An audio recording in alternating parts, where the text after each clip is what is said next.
Hello friends, कैसे हैं आप लोग। कैसी चल रही है आप लोगों की तैयारी। आशा करते हैं बहुत ही अच्छी चल रही होगी।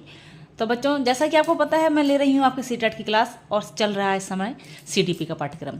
तो हमारे चैनल पर सीडीपी के साथ साथ हिंदी का, संस्कृत का और ईवीएस का भी आपका जो है क्लास चल रहा है। और जो बच्चे पहली बार हमारे चैनल पर आए हैं, चैनल को सब्सक्राइब जरूर कीजिए, चैनल पर विजिट कीजिए और प्ले लिस्ट में जाकर देखिए कि सारी चीज़ें आपको फ्री ऑफ कॉस्ट दी हुई हैं और किसी भी प्रकार की आपको असुविधा वहाँ पर नहीं होने वाली है।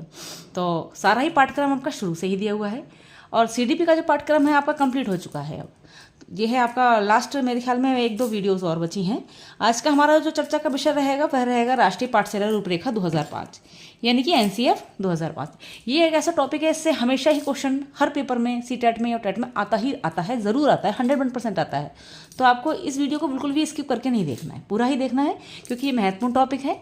और जो बच्चे चैनल पहली बार आए हैं उनसे विशेष रूप से अनुरोध कर रही हूँ कि चैनल को सब्सक्राइब जरूर करें, क्योंकि सब्सक्राइब करने से क्या होता है, आपको नोटिफिकेशन मिल जाती है हमारे वीडियोज़ की, तो आप उसको आराम से देख सकते हैं। देखिए, चैनल को सब्सक्राइब करने से दूसरा फायदा यह भी है, आपको जगह जगह चैनलों पर जाकर विजिट करने की आवश्यकता नहीं है, क्योंकि एक ही जगह पर आपको सारा पाठ्यक्रम निःशुल्क भी दिया जा रहा है ना। किसी में आपको देखा होगा, आपने दूसरे चैनल पर अगर आप ज्वाइन करते हैं तो बीच की जो पाठ होते हैं उसे गैप कर देते हैं, अगर आप उसे परचेस करते हैं तभी वो वीडियोस खुलती हैं। तो ऐसा हमारे चैनल पर बिल्कुल भी नहीं है, आपको बिल्कुल फ्री ऑफ कॉस्ट है ये, और आपको एक भी पैसा इसका नहीं देना है। पूरा पाठ्यक्रम आपको सीटेट का यहाँ पर दिया गया है। और जैसा कि आपको पता है, दिसंबर में आपका एग्ज़ाम है, तो सीडीपी का पाठ्यक्रम हमारा कंप्लीट है और उसके बाद आपका अभी हिंदी का और ईवीएस का और संस्कृत का पाठ्यक्रम चल रहा है। तो आज की हमारी वीडियो है एनसीएफ 2005 की, महत्वपूर्ण टॉपिक है। चलिए इसको स्टार्ट कर लेते हैं बिना देर किए।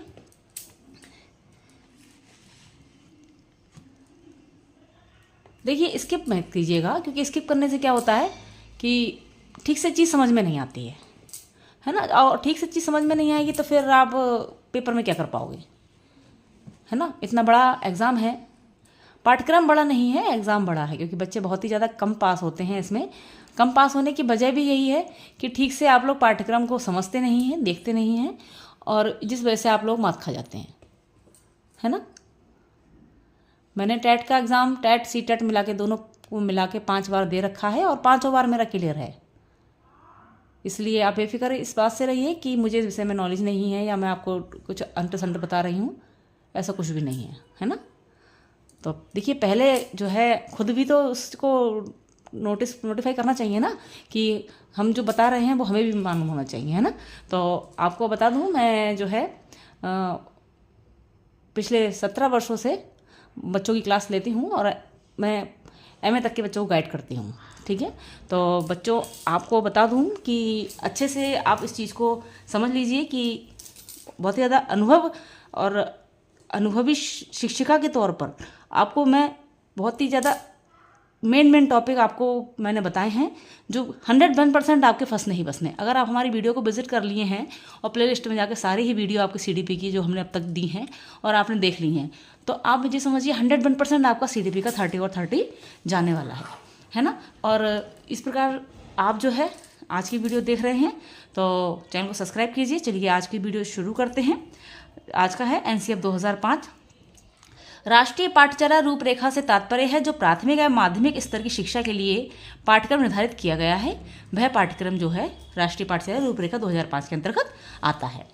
राष्ट्रीय पाठ्यचर्या रूपरेखा का निर्धारण मुख्य रूप से राष्ट्रीय शिक्षा नीति 1986 के अंतर्गत किया गया था।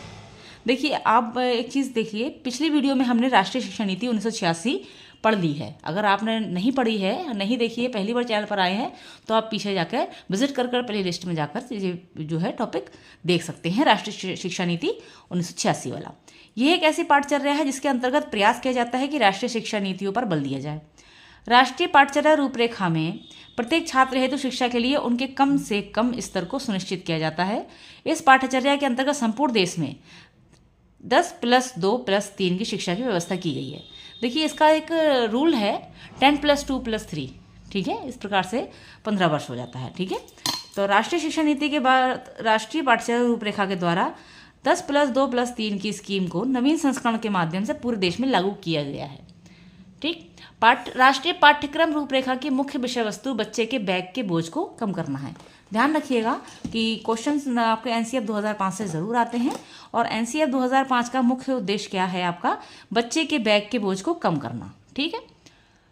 इस राष्ट्रीय पाठ्यक्रम रूपरेखा में यह घोषणा की गई कि प्रत्येक 5 वर्ष के पश्चात पाठ्यक्रम स्तर का भी पुनः निरीक्षण किया जाएगा एवं उसमें आवश्यकता अनुसार संशोधन भी किया जाएगा। ऐसा नहीं होगा कि सारी किताबें कंप्लीटली पूरी पुरानी पढ़े जा रहे हैं, लेकिन इसमें संशोधन की भी जो है बात दी गई है कि उनका पुनः निरीक्षण होगा। अगर कुछ बच्चों को लगता है कि अच्छा हम दे सकते हैं तो उसको सुधार करके और बच्चों को अच्छी जानकारियाँ आगे पाठ्यक्रम में दी जाएंगी। इसके पश्चात ही केंद्रीय सरकार 1992 ईस्वी में संशोधन शिक्षा की घोषणा कर दी गई। ठीक है। घोषणा के पश्चात क्या हुआ? घोषणा कर दी। अब एनसीईआरटी ने क्या कहा? एनसीईआरटी ने सन 2004 में 14 जुलाई से लेकर 19 जुलाई तक भारत की सरकार में के मानव संसाधन विकास मंत्रालय द्वारा एनसीईआरटी की कार्यकारिणी सभा की बैठक बुलाई गई। कब बुलाई गई? जो है एनसीईआरटी ने बुलाई। ठीक है। एनसीईआरटी कार्यकारिणी सभा की बैठक जो कि 2004 में बुलाई गई थी, 14 जुलाई से लेकर 19 जुलाई तक, भारत सरकार के मानव संसाधन विकास मंत्रालय द्वारा। इस बैठक में यह निर्णय लिया गया कि 21वीं शताब्दी के लिए राष्ट्रीय पाठ्यचर्या तैयार किया जाना चाहिए। साथ ही साथ इस सभा के विषय का एक प्रमुख बिंदु जो था वह था सन 2000 ईस्वी के समाज पर आईसीटी के बढ़ते हुए प्रभाव भी स्वीकार करके राष्ट्रीय पाठ्यचर्या रूपरेखा 2005 की भूमिका तैयार की गई। देखिए, इस चीज़ को समझने की कोशिश कीजिए कि इस बैठक में यह निर्णय लिया गया कि 21वीं शताब्दी के लिए, यानी कि आने वाले समय के लिए, राष्ट्रीय पाठ्यचर्या को तैयार किया जाना चाहिए। साथ ही साथ इस सभा के विषय का एक मुख्य बिंदु सन 2000 ईस्वी से समाज पर जो आईसीटी के बढ़ते हुए प्रभाव पड़े हैं उसे स्वीकार करके राष्ट्रीय पाठ्यचर्या रूपरेखा 2005 की भूमिका तैयार की जाए। ठीक है।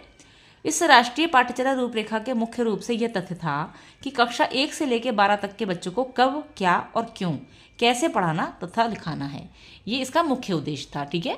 क्वेश्चन आता है इस तरीके से कि राष्ट्रीय पाठ्यचर्या रूपरेखा एनसीएफ 2005 का मुख्य उद्देश्य क्या था। ठीक है। तो आप बता सकते हैं मुख्य रूप से ये तथ्य इसका था कि 1 से लेकर 12 तक के बच्चों को कब, क्या, क्यों एवं कैसे पढ़ाना है तथा कैसे लिखाना है, इसमें बताया गया था।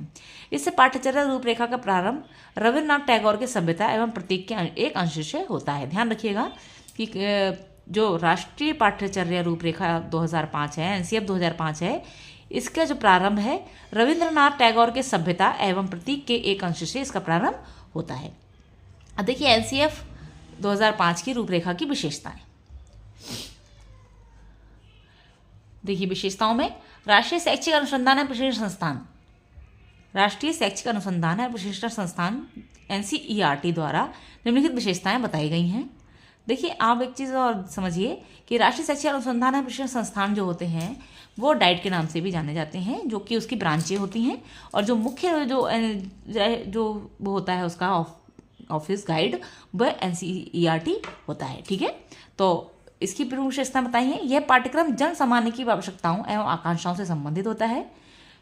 यह पाठ्यक्रम स्वीकृत सिद्धांतों एवं मूल्यों की उनकी सीमा में रहकर लोचशीलता तथा ज्ञात्मकता में प्रकट करता है। इसमें सामाजिक न्याय, प्रजा के जो हित में हो ऐसे मूल्यों, राष्ट्रीय एवं भावात्मक एकता के विकास पर मुख्य रूप से उसमें बल दिया जाता है। ठीक है। आगे देखिए, राष्ट्रीय पाठ्यचर्या रूपरेखा में निभाषा सूत्र यानी कि मातृभाषा, राष्ट्रभाषा या राज्यभाषा तथा एक अन्य भाषा यानी संस्कृत को सम्मिलित करते हुए उसे अत्यंत उच्च तथा महत्वपूर्ण स्थान दिया गया। निभाषा सूत्र आपसे पूछ सकते हैं निभाषा सूत्र क्या चीज़ है, तो आप बता सकते हैं इसमें मातृभाषा, राष्ट्रभाषा या राज्यभाषा होती है तथा एक अन्य भाषा उसमें सम्मिलित होती है। तो उसको सम्मिलित करते हुए उसे अत्यंत उच्च तथा महत्वपूर्ण स्थान दिया गया। इस पाठ्यक्रम में कार्य अनुभव को अधिक्रिया का स्रोत माना गया। इस पाठ्यक्रम के अंतर्गत प्रत्येक स्तर, प्रत्येक विषय के शिक्षण उद्देश्यों का उल्लेख किया गया। इस पाठ्यक्रम में सौंदर्य अनुभूति के विकास हेतु कुछ विषयों को महत्वपूर्ण स्थान दिया गया। एनसीईआरटी ने एनसीएफ के निम्नलिखित 5 उद्देश्य बताए हैं। ध्यान रखिएगा, एनसीईआरटी ने एनसीएफ के 5 उद्देश्य मुख्य रूप से बताए हैं। देखिए, पहला जो उद्देश्य है उसमें 5 तथ्यों को सम्मिलित किया हुआ है। देखिए, पहला उद्देश्य है इसके अंतर्गत शिक्षा की गुणवत्ता तथा शिक्षा के सामाजिक संदर्भ एवं शिक्षा के लक्ष्यों पर व्यापक रूप से विचार किया गया, जिनमें मुख्य रूप से 5 तथ्यों को सम्मिलित किया गया। पहला था विद्यालय ज्ञान को बालक के ज्ञान के साथ संयोजित करना, यानी कि विद्यालय के ज्ञान को बालक के ज्ञान के साथ जोड़ना। ठीक है। दूसरा था शिक्षा की एक प्रणाली जो बालकों को रटाई जाती है, उससे सभी बालक बालिकाओं को मुक्त करना। देखिए, रटन विद्या नहीं करनी है आपको। हमेशा मैं अपने क्लास में ही बताती हूँ कि आपको रटन विद्या नहीं करनी है। क्यों नहीं करनी है? क्योंकि रटने से कुछ भी याद नहीं होता है। इसीलिए मैं कहती हूँ आप सिर्फ MCQ ना करें। MCQ करने से हम सिर्फ रटते हैं, ठीक है, और पढ़ने से हम लोग समझते हैं, है ना। और रटन विद्या तो बिल्कुल ही बंद ही है। देखिए, मुक्त कराना है। जब बच्चों को मुक्त करा रहे हैं तो फिर हम खुद ही क्यों रटें भाई?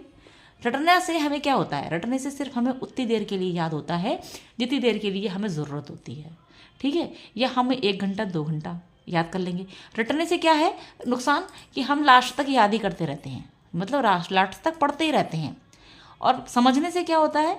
समझने से आपको वो चीज़ अच्छे से याद हो जाती है और आपको दोबारा से उसे पढ़ना नहीं पड़ता, है ना। अगर आप जैसे किसी चीज़ को समझ लेते हैं, मैंने आपको कोई पाठ पढ़ाया, ठीक है, आपने उस चीज़ को अच्छे से समझ लिया, तो आप क्या है उस चीज़ को कहेंगे ये चीज़ तो हमें याद है, उसे आप कट लगा देंगे कि ये चीज़ तो सेकेंडरी है, जो नहीं आता है वह पढ़ना है ना। तो रटना नहीं है, आपको समझना है। समझने के लिए ही मैंने सारे ही पाठ आपको पढ़ाए हैं, ना कि सारे MCQ कराए हैं। पहले पाठ पढ़ाए हैं फिर MCQ, ठीक है। तो पहले पाठों का अध्ययन कीजिए आप, उसके बाद आप MCQ कीजिए, ठीक है। ऑल चैनल्स पे आपने देखा होगा सिर्फ MCQ कराते हैं, शुरू कर देंगे और MCQ के साथ समझाते जाते हैं। तो इससे क्या होता है, ना तो आपका रिवीजन होता है ठीक ढंग से, और ना आप पाठ को समझ पाते हैं ठीक से, ना आप याद कर पाते हैं। तो ये होता है रटन विद्या, ठीक है। आपको रटना नहीं है, आपको पहले पाठ को पढ़ना है और समझना है। देखिए, आप एक मोटी सी उदाहरण दीजिए।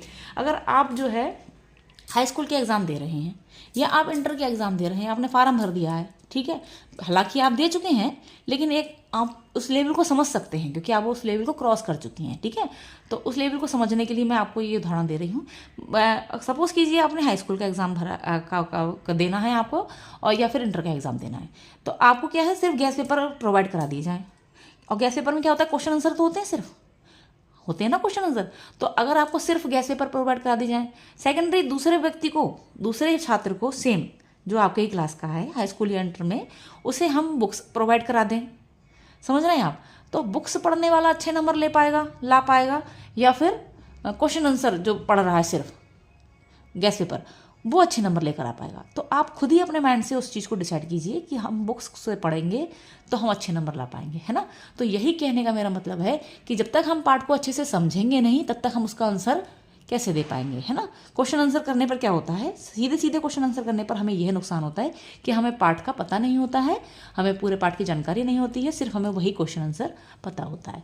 तो हमने इसीलिए आपको CDP का पूरा ही पाठ्यक्रम आपका चैप्टर वाइज पढ़ा दिया है। ये लास्ट 1 वीडियो रह गई हैं, उसके बाद आपके क्वेश्चन आंसर चलेंगे।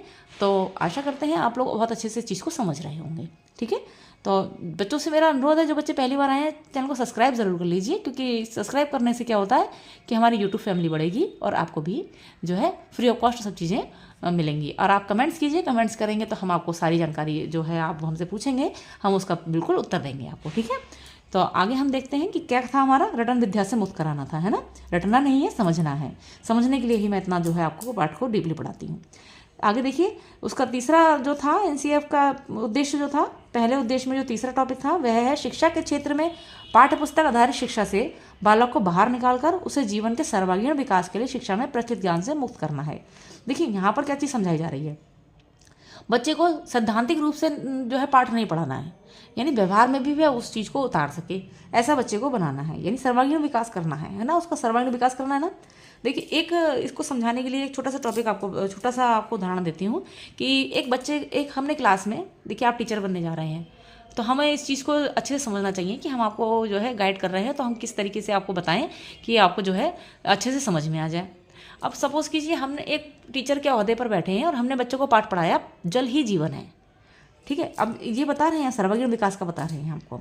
हमने पढ़ाया बच्चों को जल ही जीवन है, बच्चों ने पढ़ा टंकी खुली नहीं छोड़नी चाहिए, पानी वेस्ट नहीं करना चाहिए, जल हमारे लिए बहुत महत्वपूर्ण है, आजकल जल जो है ऐसा होता है वैसा होता है, और शुद्ध ऐसा होता है, अशुद्ध जल ऐसा होता है, इतने प्रतिशत जल है, और आने वाले समय में जल की बहुत अत्यधिक आवश्यकता पड़ रही है आदि। हम लोगों ने पूरा चैप्टर पढ़ाया, बच्चे ने उसे बहुत अच्छे से पढ़ा, समझ लिया। अब कक्षा में जो बच्चे हमारे मान लीजिए 10 हैं या 15 हैं या 50 हैं, उन लोगों ने पढ़ा, ठीक है।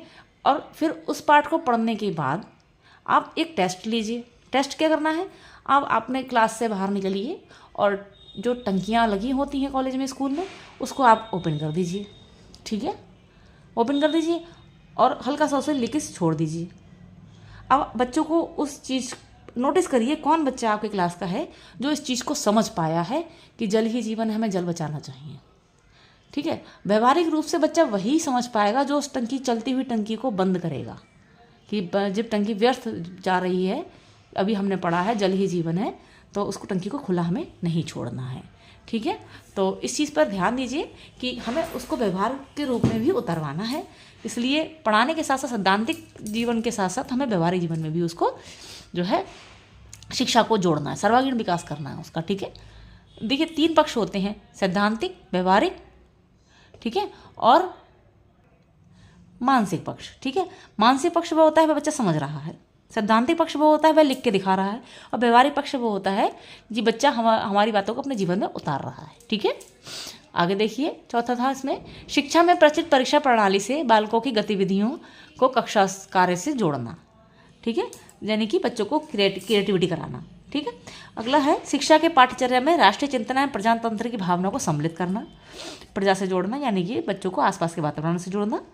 फिर है दूसरा, पहला पूरा हुआ।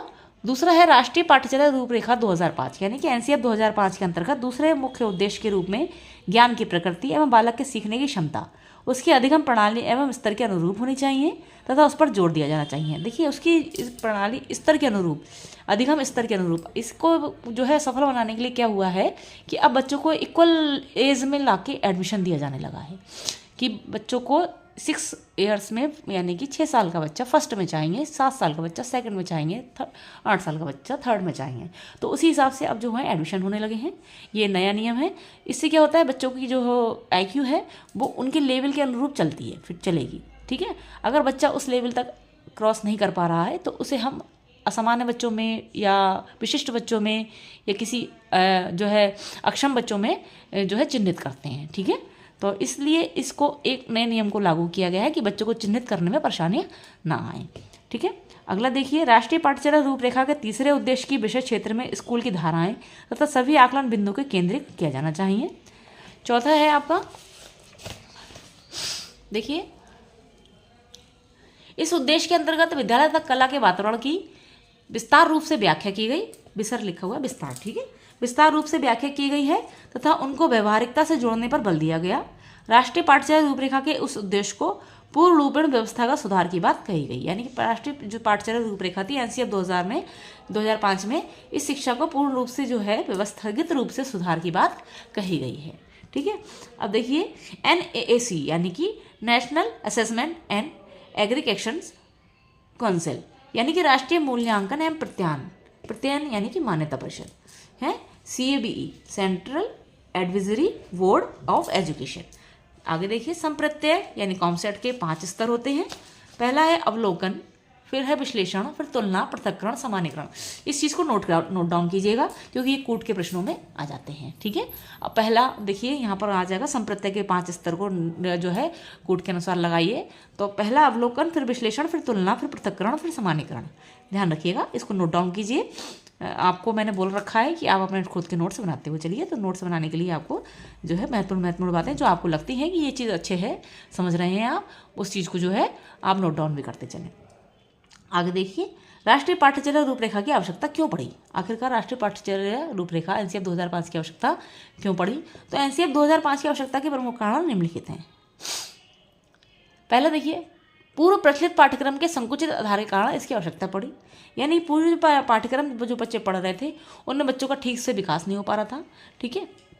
बच्चे जो व्यवहारिक रूप से या मानसिक रूप से या जो है सैद्धांतिक रूप से पूर्ण रूप से शिक्षा को प्राप्त नहीं कर पा रहे थे, जिसका जो है सीधा सीधा प्रभाव बच्चों के व्यवहार पर पड़ रहा था। इसके लिए इसकी आवश्यकता पड़ी। प्रचलित पाठ्यक्रम में केवल पुस्तकीय एवं सैद्धांतिक ज्ञान में बल देने के कारण भी इसकी आवश्यकता पड़ी। देखिए, बच्चों को सिर्फ पाठ्यक्रम पूरा कराया जाता था, ना तो उनसे कोई क्रिएटिविटी कराई जाती थी, ना उनसे कुछ व्यवहारिक बातें उनसे की जाती थी। अब क्या है, बच्चों को खेल के माध्यम से ज़्यादा से ज़्यादा बच्चों को खिलाते हैं, खेलते हैं उनके साथ, और कोशिश करते हैं कि बच्चों खेल खेल में अच्छे से अच्छी जानकारियाँ बच्चों को दे पाएँ। अब तो जो है गवर्नमेंट बहुत ज़्यादा प्रयास कर रही है। एनसीएफ 2005 में जो है इन चीज़ों को जो है लागू करने के लिए प्रमुख रूप से जो है प्रावधान दिया हुआ था, रखा गया। पूर्व प्रचलित पाठ्यक्रम का जीवन से संबंधित ना होने का कारण, देखिए पहले क्या था, पाठ्यक्रम जीवन से संबंधित विभिन्न प्रकार की कविताएं, कहानियाँ आदि जुड़ी होती थी, जो कि बच्चों को जो है व्यवहारिक रूप से ज्ञान की बातें जो है कम सिखाती थी।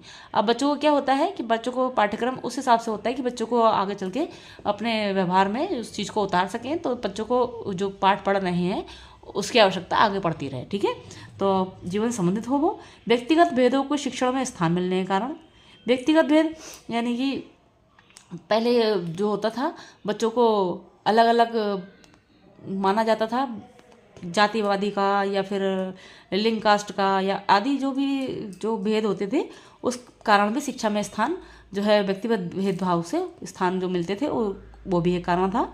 अब जो है समान शिक्षा है, ना कोई गरीब है ना कोई अमीर है, सभी प्रकार के बच्चे एक ही क्लास में, एक ही कक्षा में, एक ही छत के नीचे पढ़ते हैं।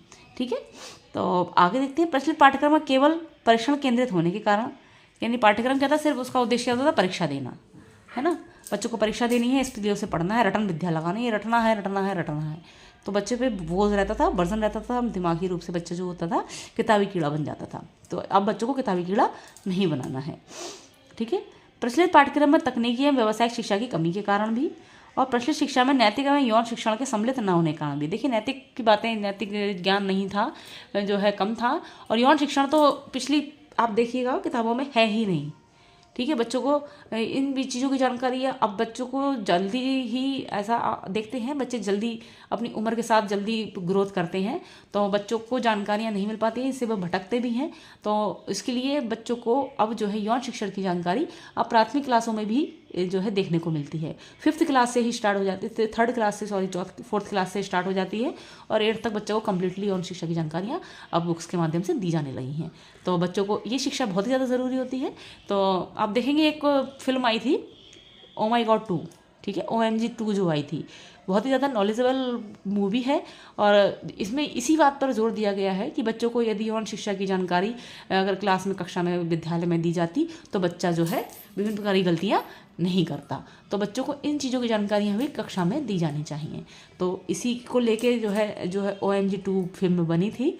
तो मेरा तो विशेष रूप से ये बच्चों से आग्रह है कि उस वीडियो को ज़रूर माँ बाप उन्हें दिखाएं, क्योंकि जो है बच्चों को देखिए नॉलेज माँ बाप से कम मिलती है यौन शिक्षा की, बच्चे इधर उधर से बटोरते हैं तो वो गलत रास्तों से बटोरते हैं। ठीक है, तो चाहिए विद्यालय में और माँ बाप से बच्चों को यौन शिक्षा की जानकारियाँ मिलनी चाहिए, है ना, तो बच्चे उस चीज़ को समझ कर भटकते नहीं हैं। तो बच्चे को खुलकर बात करें, इसलिए बच्चों के लिए यौन शिक्षा बहुत ज़्यादा ज़रूरी है। तो उसमें अब जो है सम्मिलित कर दी गई है। अब देखिए सुझाव, एनसीएफ 2005 के सुझाव, स्कूली जीवन को ज्ञान के भारी जीवन से जोड़ा जाना चाहिए, रटन प्रणाली से मुक्त कर चहुमुखी विकास के अवसर दिए जाने चाहिए, शिक्षण को बाल केंद्रित किया जाए, बच्चों को सीखने व समझाने के आकलन व मूल्यांकन किया जाए, शिक्षण अधिगम प्रक्रिया में बच्चों की भागीदारी सुनिश्चित की जाए। देखिए यहाँ पर बहुत ही अच्छी बात की गई है कि जो है रटन प्रणाली से मुक्त करना है और बच्चों को सीखने व समझने के आकलन को मूल्यांकन से जोड़ना चाहिए। ठीक है, देखिए स्कूली जीवन को ज्ञान को भारी जीवन से जोड़ना चाहिए। बच्चों के व्यवहार को आप समझिए, बच्चों के व्यवहार को समझना है। बच्चों के जब आप व्यवहार को समझेंगे, आसपास के वातावरण को समझेंगे, घर के माहौल को समझेंगे, तो बच्चा आपसे अंदर से खुलकर बात करता है, और जब बच्चा आपसे खुलकर बात करता है तो वह बच्चा आपसे अच्छे से सीखता है। यदि बच्चा आपसे डरता है और अगर आपसे बच्चा अपनी मन की बात नहीं रख पाता है तो यकीनन वह आपसे अच्छे से नहीं सीख पा रहा है। तो इसलिए बच्चे के से ज़्यादा से ज़्यादा जुड़ने का प्रयास करते हैं टीचर्स, जिससे कि बच्चा अच्छे से उस चीज़ को सीखे और हमारी बात को समझे। क्योंकि जिस आपने नोटिस किया होगा, जिस बच्चे की बात टीचर अच्छे से सुन लेते हैं, बच्चा उनसे प्रेम करता है। बच्चा जब उनसे प्रेम करता है तो बच्चा उनकी बातों को बहुत अच्छे से सुनता है और समझता है और सीखता है। तो बच्चे से जुड़ना यानी कि बच्चे की व्यवहार से जुड़ना, भारी जीवन से जुड़ना, उसके परिवार से जुड़ना, उसके आसपास के वातावरण से जुड़ना बहुत ज़्यादा ज़रूरी होता है। और इसी का ही जो है आपको एनसीएफ 2005 में जिक्र किया हुआ है कि बच्चों से आप जुड़ें, मित्रतापूर्वक व्यवहार करें, शिक्षा को बाल केंद्रित बनाएं, यानी कि बच्चों से बच्चों की तरह मिल जाएं। ये तो बच्चे जो है अच्छी जानकारियाँ आपसे अर्जित कर पाएंगे। देखिए, हम ज्ञान का स्रोत हैं, क्योंकि हम टीचर्स बनने जा रहे हैं, तो ज्ञान का स्रोत बनने के साथ साथ हमें चाहिए बच्चे हमसे जुड़ें और हम उन्हें भटकने की बजाय जो है अच्छे रास्ते पर ले जाएं। अच्छा, और हम कब ले जा सकते हैं, कैसे ले जा सकते हैं कि पहले हम उन्हें समझें, बच्चे किस चीज़ में रुचि ले रहे हैं, उन्हें उनके हिसाब से समझें। देखिए, एक पिक्चर है गीता रानी, ठीक है, गीता रानी एक पिक्चर है जो साउथ की है शायद, वो पिक्चर मैंने देखी थी, बहुत ही बढ़िया पिक्चर है, सभी को देखनी चाहिए, सारे बच्चों को देखनी चाहिए। और वह एक मोटिवेशनल पिक्चर है और उसमें यही चीज़ दी हुई है, बच्चे जो है उस चीज़ से जुड़े हुए हैं और बहुत अच्छे से उन्होंने अपने कॉलेज को और स्कूल को जो है डेवलपमेंट किया हुआ है। तो आशा करते हैं आप लोगों को बहुत अच्छे से समझ में आया होगा एनसीएफ 2005। और आज की ये टॉपिक हमारा ख़त्म होता है और जो है सीडीपी का पाठ्यक्रम आपका कंप्लीट हो चुका है। और लास्ट जो आपका टॉपिक रहेगा महत्वपूर्ण तथ्यों का संकलन, और उसके बाद आपकी एमसीक्यू ही चालू होने वाले हैं और लास्ट एग्ज़ाम तक आपके एमसीक्यू चलेंगे। तो कोशिश करेंगे 30-30 एमसीक्यू आपके डेली के डेली आपको प्रोवाइड कराए जाएं। और इसके साथ ही देखो, मैं क्लास जो है और भी जो सब्जेक्ट हैं उसको मैं ही जो है गाइड करूँगी, तो उसको भी जो है मुझे देखना है। तो मैं आपको इसलिए मैंने पूरा पाठ्यक्रम पढ़ा दिया कि इससे आपको प्रश्नों को समझने में दिक्कत ना हो। देखिए, प्रश्न तो आपको दूसरे चैनल्स पर भी मिल रहे होंगे, आप वो भी विजिट कर सकते हैं, ऐसा कुछ नहीं है, मैं मना नहीं कर रही हूँ उनको विजिट करने के लिए। लेकिन जो मैंने पूरा पाठ्यक्रम आपको समझा दिया है अपने चैनल पर कि आप उस चीज़ को समझें, पढ़ लें और फिर आप जो है एमसीक्यू चाहे यहाँ कर लें हमारे चैनल पर विजिट करके, चाहे आप दूसरे चैनल पर विजिट करके एमसीक्यू कर सकते हैं, ठीक है।